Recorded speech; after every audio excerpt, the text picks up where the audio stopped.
रोते हुए शो छोड़ा। वाह जी वाह। फिर से आपने वो क्लिप देख ही ली होगी और जनाब ने कल एक वीडियो डाल दी। और जब वीडियो डाल दी तो लोगों ने भाई भर भर के जनाब को भी ट्रोल कर दिया और कह दिया कि अच्छा जी, रमज़ान की वजह से अगर शो छोड़ना था तो इतना नाटक नौटंकी क्यों।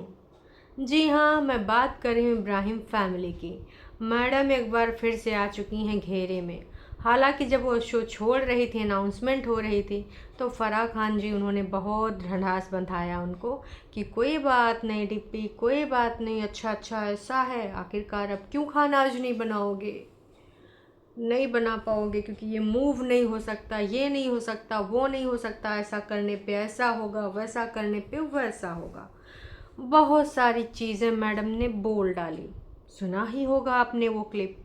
और वो क्लिप देखने के बाद लोग पहुंच जाते हैं जनाब के वीडियो पे। वहाँ पर भर भर के प्यार देते हैं जनाब और मोहतरमा को, मैडम को। जी हाँ, कुछ लोग मैडम, कुछ लोग मोहतरमा और कुछ लोग न जाने क्या क्या नाम रख चुके हैं। खैर, इन दिनों सबसे ज़्यादा अगर कोई ट्रेंड में है तो इस घर की लाडली बेटी और हमारी मैडम की ननन जी, जिनका नाम लोगों ने रखा है अप्पा चप्पा डब्बा। जी हाँ, डब्बा जी। तो जी आखिरकार इन लोगों को लाइमलाइट में रहने कैसे आता है, कैसे ये लोग ना यहाँ पर इस प्रकार की परफॉर्मेंस दे पाते हैं। अब देखिए, तमाम फेक आईडी से ये भी आ जाते हैं कहने बताने कि ये तो पुरानी रिकॉर्डिंग थी। तो मैडम कितनी बार शो में जाएंगी, कितनी बार लीव लेंगी और कितनी बार शो लेफ्ट करेंगी, और कितना पुराना एपिसोड था। अगर हम पुराने की बात करें तो पुराने टाइम पर भी मैडम यहाँ पर लगातार काम करते नज़र आई हैं। और जब से रमज़ान शुरू हुआ है तब से मैडम ने तरह तरह की डिशेस बनाई हैं। ये अपनी फैमिली के लिए, आज हम ये बना रहे हैं, कल हम वो बना रहे हैं, परसों हम वो बना रहे हैं। 1 2 3 डेज़ के हिसाब से सारी चीज़ें बनाई जाती हैं, ब्लॉग पूरा शूट होता है। और एक चैनल तो है नहीं इनके घर में, इनके चैनल में मतलब सॉरी, इनके घर में न जाने कितने चैनल हैं, तो उन सारे चैनल्स पर ये वीडियो आते रहते हैं। अब भाई देखिए, सच्चाइयाँ तो पता ही चल जाती हैं, अब चाहे जितना जितना आप जोर लगा लें। तो भाई जिस दिन उसने शो छोड़ा था वो तो पेन में नहीं थी, नॉर्मल लग रही थी हैं, लेकिन वहाँ पर दिखाया कि बहुत ही ज़्यादा पेन में है और वो रोने लगी। उसको वॉक करने में, हाथ को मूव करने में रोना निकल रहा था। लेकिन घर में कुकिंग भी कर रही है, रूहान को भी उसी हाथ से उठा रही है। और अब उसका पेन किधर गया। अभी तक 321 लोगों ने भाई साहब इस कमेंट को लाइक किया है, और कम से कम भाई साहब ना जाने कितने लोगों ने इस पे ना रिकमेंड करा है। तो भैया ये इनकी आदत हो चुकी है लाइमलाइट में आने का, कभी भी किसी प्रोग्राम में चले जाने का। और फिर जब आपके घर में कोई ज़रूरी प्रोग्राम हो और यूट्यूब पर ज़्यादा व्यूज़ आ रहे हो तो क्या ज़रूरत है उस प्रोग्राम पे। और ख़ासकर अगर आपको लगे कि भाई आपके खाने में वो कमाल नहीं है और आप जीत भी नहीं पाओगे, तो फिर आप क्या करोगे। फिर आप सीधा सीधा एक ही काम करोगे कि भाई साहब आप वहाँ से निकल लोगे। अब बिग बॉस तो मैडम जीत गई थी श्रीसंत को हरा के, लेकिन यहाँ पर मैडम को जीतने के चांसेस कम लग रहे थे, आसार कम लग रहे थे। तो फिर मैडम ने यहाँ पर गेमा खेल दिया। और जब गेमा खेला कि भैया इतने अच्छे अच्छे सेलिब्रिटी लोग आए हैं, ये भी जीत सकते हैं, वो भी जीत सकते हैं, और त्रिया चरित से बिग बॉस तो जीता जा सकता है, लेकिन ये वाला लाफ्टर कुकिंग शो या फिर कोई भी कुकिंग शो ऐसे नहीं जीता जा सकता। फिर क्या जी, अब ये सारी बहुत सारी समस्याएं थी। और ऐसे ही देखिए, मैं हमेशा याद दिलाती हूँ कि ये पति पत्नी जब कोई भी शो करते हैं, रियलिटी शो, तो भैया ये साम दाम दंड भेद सारा कुछ अपनाते हैं जीतने के लिए। अब देखिए साहब का वो जो डांस वाला शो था, भाई साहब उसमें डांस कम कंट्रोवर्सी बहुत था। मतलब इतना ज़्यादा कंट्रोवर्शियल हो गया था, इतना ज़्यादा। पल पल जब फिनाले था, पल पल जैसे वोटिंग खुलती थी साहब तो सीधे लाइव आ जाते थे।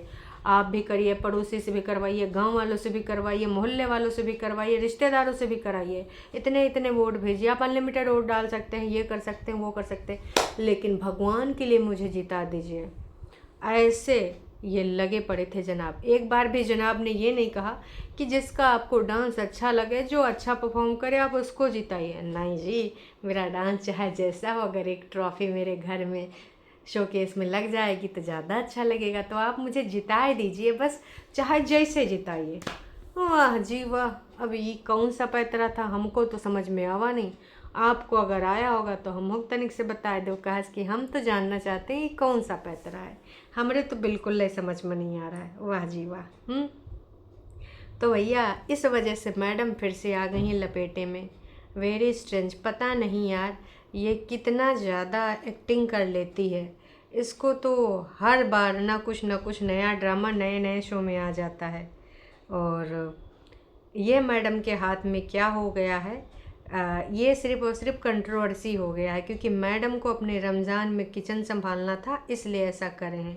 किसी ने लिखा है कि दीपिका एंड ड्रामा। भाई साहब ये एक सिक्के के दो पहलू हैं। ओह माय गॉड, ये वाला थोड़ा अलग था। दीपिका एंड ड्रामा, एक सिक्के के दो पहलू। मैडम को बुरा लग सकता है भाई साहब, लेकिन देखिए ये पब्लिक है, ये सब जानती है। इतने दिनों में यूट्यूब कैरियर में भाई इनके इतने ड्रामे चर्चित रहे हैं, कभी कुछ तो कभी इनकी बेटी के सबूत, तो कभी कुछ पुराने हस्बैंड के द्वारा डाली गई फ़ोटोज़ के सबूत, तो कभी इनके बयान। और इस समय तो मैडम इंटरव्यू भी बढ़िया कर रही हैं, पॉडकास्ट में जाए के इतना ज़्यादा पॉडकास्ट चलाए रही हैं कि भाई साहब कैसो करके ट्रेंडिंग में आ जाएं, लाइमलाइट में आ जाएं। लेकिन उससे भी कुछ फ़ायदा नहीं दिखा और इच्छा भी धूमिल होती रही, क्योंकि लोग इधर उधर न जाने किधर से भाई साहब ले आए जानबूझ के कि ये देखिए फ़ोटो, ये देखिए मैडम के बेटी की सबूत का फ़ोटो। हस्बैंड ने तो दोबारा शादी इतने सन में करी और बेटी तो इतने साल की कैसे है, पड़ोसी की बेटी तो हो नहीं सकती, रिश्तेदार तो हो नहीं सकती। और अगर ऐसा है तो फिर उसने ये क्यों लिखा, वो क्यों लिखा। हालांकि मैडम ने इस बारे में बार बार सिर्फ इग्नोरेंस करी है, लेकिन इन दिनों इन्होंने इस मुद्दे पे भी सफाइयाँ दी, क्योंकि लग रहा था शायद यार लोग इस चीज़ को ही देख के मुझे वोट कर दें। खाना ना सही, लेकिन हमारा जो हमने बकवास करनी है ये बकवास करते रहें, तो शायद हमारी बकवास की वजह से ही मिल जाए चीज़ें। लेकिन तब भी ऐसी चीज़ें नहीं हुई। तो विगत दिनों में मैडम ज़्यादा से ज़्यादा यार लाइमलाइट में रहें, लेकिन सबसे ज़्यादा क्यों, नेगेटिविटी की वजह से, इनकी चालों की वजह से। वही हाल इनके ब्रांड का रहा है। किसी ने तो भाई इतने ज़्यादा घटिया घटिया चीज़ें इन्होंने पोस्ट डाली थी इंस्टा पे, और लोगों ने कह भी दिया कि भैया मैं तुम्हारी कोई हेटर नहीं हूँ, बट भैया हमको बिल्कुल भी तुम्हारे द्वारा ये जो लॉन्च किए गए कपड़े हैं, थू भाई हमें बिल्कुल पसंद नहीं आता है। कितना हाई प्राइस रखा है ड्रेसेस का, और कुछ भी खास नहीं लग रहा है, कौन खरीदेगा। 3-4 हज़ार लोगों ने एक साथ लाइक करा, बकवास कलेक्शन। ओ माय गॉड, भांग के नशे में प्राइस डिसाइड किया है क्या मैडम आपने। तो इनके ब्रांड को लेकर भी लोगों ने इस प्रकार से इनको 6,000 काफ़ी सस्ता है, थोड़ा तो प्राइस बढ़ाओ हैं, इतना कम कैसे, बेनिफिट कैसे मिलेगा, एटलीस्ट 16,000 तक तो रखो। और इसके बाद हंसने वाली इमोजी। तो भाई लोग कैसे आपका मजाक उड़ा रहे हैं शायद आपको समझ में नहीं आता। आप करोड़ों लाखों कमा रहे हैं, इसका मतलब आम जनता नहीं लाखों करोड़ों कमा रही है, जो आपके इतने महंगे महंगे कपड़े खरीदेगी। वो भी आपकी पसंद तो लाजवाब है भाई साहब, किसी को आपका ये ब्रांड पसंद ही नहीं आ रहा। हाँ, आपके लल्लो चप्पो करने वाले लोग ही आपको पसंद कर सकते हैं, आपके ये कपड़े महंगे महंगे खरीद सकते हैं।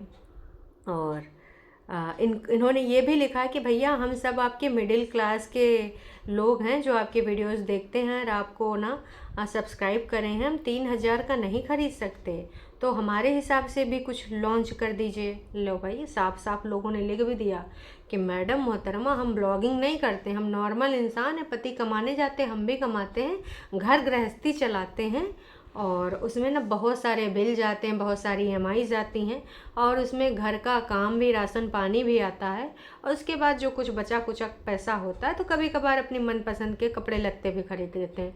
लेकिन इतने महंगे ना जी ना, थान के कपड़े वो भी 3500 के, बिल्कुल भी नहीं।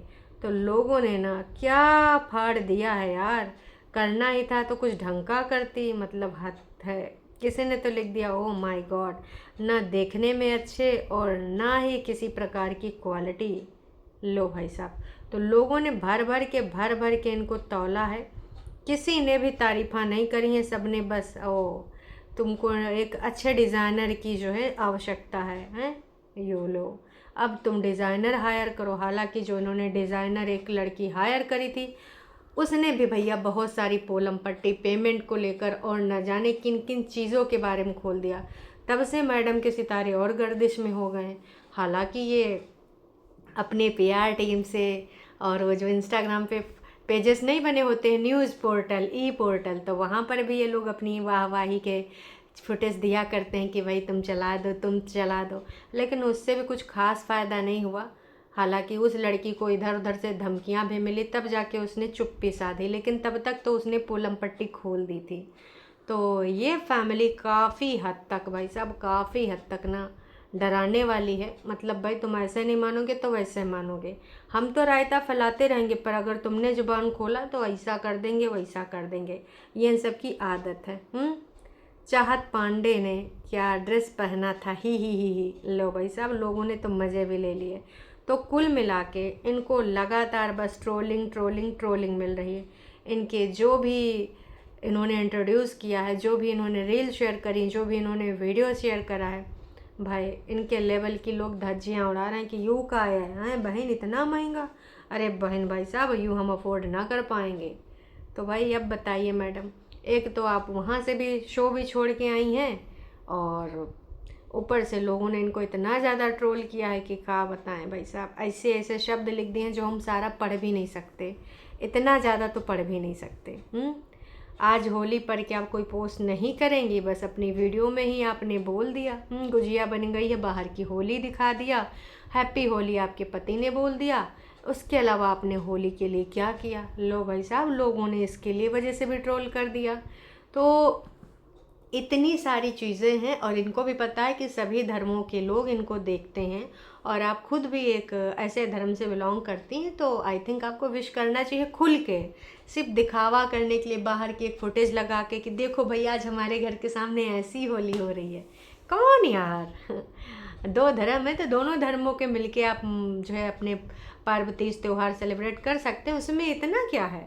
लेकिन भाई मुझे लग रहा है दबाव बहुत ज़्यादा है और आधी जिंदगानी तो इनकी दबाव में ही बीत जा रही। हालांकि कुछ लोग कहते हैं कि ना मैडम डोमिनेटिंग है, पर हमें तो कुछ और नज़र आता है। बाकी देखिए आपका क्या कहना है, का नहीं कहना है, का ब्रांड का इसी का तैसी हो जाएगा। आपको सबको क्या लगता है कितने दिन चल पाएगा? मैडम कहीं ऐसा ना भट्ठा बिठा के ब्रांड को टाटा बाय बाय कर दें। फिर इनका यूट्यूब वाला ही ठीक है कि लोगों को उल्लू बनाओ, भले लोग ट्रोल कर रहे हैं पर व्यूज़ तो आ रहे हैं। इनको बस यही चाहिए होता है कि भैया व्यूज़ आने चाहिए, चाहे जो लोग आके ऐसे कमेंट करें वैसे कमेंट करें। ज़्यादा करते हैं तो भैया कमेंट सेक्शन ही बंद कर देती हैं। अब गुटखा किंग को ही ले लो, बीवी को थोड़ी सी भी समस्या हो जाती है, वो सीधे हॉस्पिटल में शूटिंग करने पहुंच जाता है ट्राइपॉड वगैरह लेके। हैं बीपी भी चेक कराना है तो सीधे वहाँ वीडियो बनेगा। पहले 1-2 दिन पहले स्टोरी लगाई जाएगी, फिर 1-2 दिन बाद हाइप क्रिएट करने के बाद वीडियो डाला जाएगा, फिर लोग अप्पी हालचाल पूछने पहुंच जाएंगे। तो भैया बड़े नौटंकी ड्रामे हो रहे हैं। बाकी आप सबको क्या लग रहा है, तर्क संगत लग रहा है इनका ये वो शो छोड़ना या नौटंकी ड्रामा? अपने कमेंट को यहाँ पर ज़रूर से ज़रूर व्यक्त कीजिए, सही शब्दों का सिलेक्शन करके। कोई भी ऐसे कमेंट मत कीजिएगा कि डिलीट करने पड़े। चलिए जी, टाटा बाय बाय।